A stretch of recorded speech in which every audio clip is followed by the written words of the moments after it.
कह रहा था, मैडम अपने गहने तिजोरी में नहीं अपने पास रखती है। वो तो ठीक है, लेकिन हम बहुत गलत कर रहे हैं। हमें मालकिन के गहने नहीं चुराने चाहिए। रामू, तू मैडम के बारे में इतना क्यों सोच रहा है? अगर तू ये सब नहीं करेगा तो गरीब का गरीब रह जाएगा। और वैसे भी तू मैडम के बारे में ये सब मत सोच। मैडम के पास बहुत पैसा है, मैडम और गहने खरीद लेगी।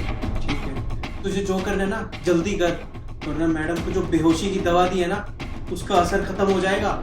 हाँ हाँ ठीक है।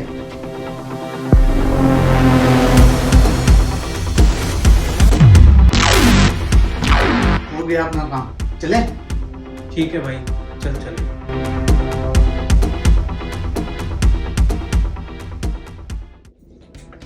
रामू, एक बात बताओ, मेरे कमरे में कौन आया था?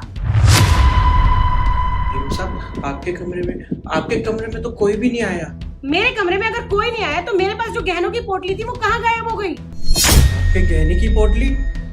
मालकिन, मुझे नहीं पता आपके गहने की पोटली कहाँ गई। मतलब तुम्हें नहीं पता?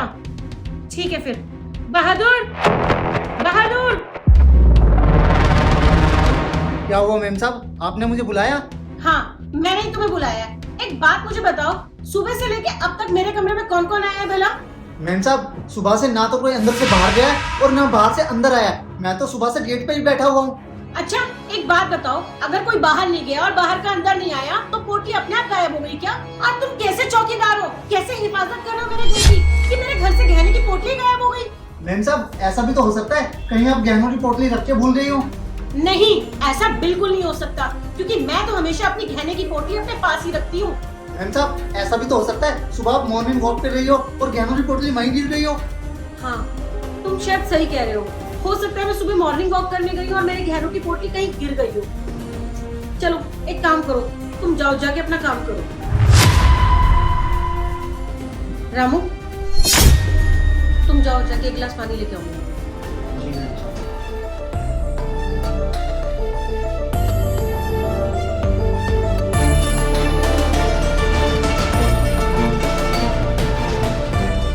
ये मैं क्या कर रहा हूँ? जिस मालकिन ने मुझे पनाह दी, रहने के लिए इतना बड़ा घर दिया, खाने के लिए खाना दिया, मैं उन्हीं के घर पे चोरी कर रहा हूँ, उनके गहने चुरा रहा हूँ। नहीं, ये मैं नहीं कर सकता। मुझे मालकिन को सब कुछ सच सच बताना पड़ेगा। नहीं, ये मैं बिल्कुल नहीं करूँगा। तो इतनी लापरवाह कैसे हो सकती हूँ? मैंने अपने गहनों की पोटली घुमा दी। पता है ना, वो मेरी माँ की आखिरी निशानी थी। मैंने गहने घुमा दिए। उसको बहुत ही गुस्सा आ रहा है अपने आप पर। मालकिन, पानी। मालकिन, मुझे आपसे एक बात करनी थी। हाँ बोलो रामू।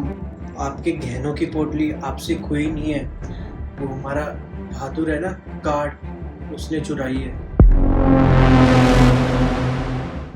और मैंने उसका इस काम में साथ दिया है। मालकिन, मुझे माफ कर दो, मैं उसकी बातों में आ गया था, बहक गया था। क्या कहा तुमने? तुम बहक गए थे? तुम्हें मालूम है ना कि मैं तुम पे कितना विश्वास करती हूँ।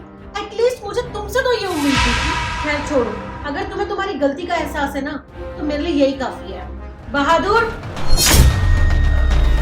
बहादुर। जी मालकिन, बुलाया आपने? हाँ, मैंने बुलाया तुम्हें। ये मैं क्या सुन रही हूँ? रामू ने मुझे अभी बताया कि जो मेरे गहने की पोटली गायब हुई है वो तुमने चुराई है। मगर तुम ऐसा कर कैसे सकते हो? कितना भरोसा था मुझे तुम्हारे ऊपर। नहीं नहीं मेम साहब, आपको कोई गलत फहमी हुई है, मैंने कोई चोरी नहीं की। बहादुर, अब झूठ को छिपाने का कोई फायदा नहीं है। मैंने मालकिन को सब कुछ सच सच बता दिया है कि हम दोनों ने मिलके वो पोटली चुरा ली थी, और ये कितना गलत है। अब चुपचाप से वो गहनों की पोटली मेम साहब को वापस कर दे। ठीक है।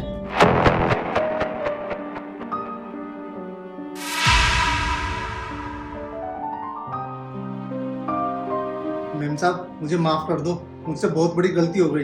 बहादुर, वैसे तो तुम्हारी गलती माफी के लायक नहीं थी, पर मैं इस गलती को तुम्हारी पहली और आखिरी गलती समझ के माफ कर रही हूँ।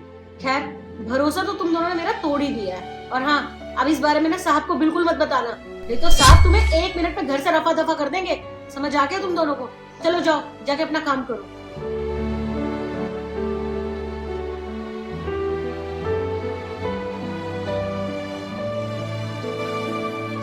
माँ, ये आखिरी निशानी थी आपकी मेरे पास, और मैं ऊपर वाले की बहुत थैंकफुल हूँ कि ये मुझे वापस मिल गई।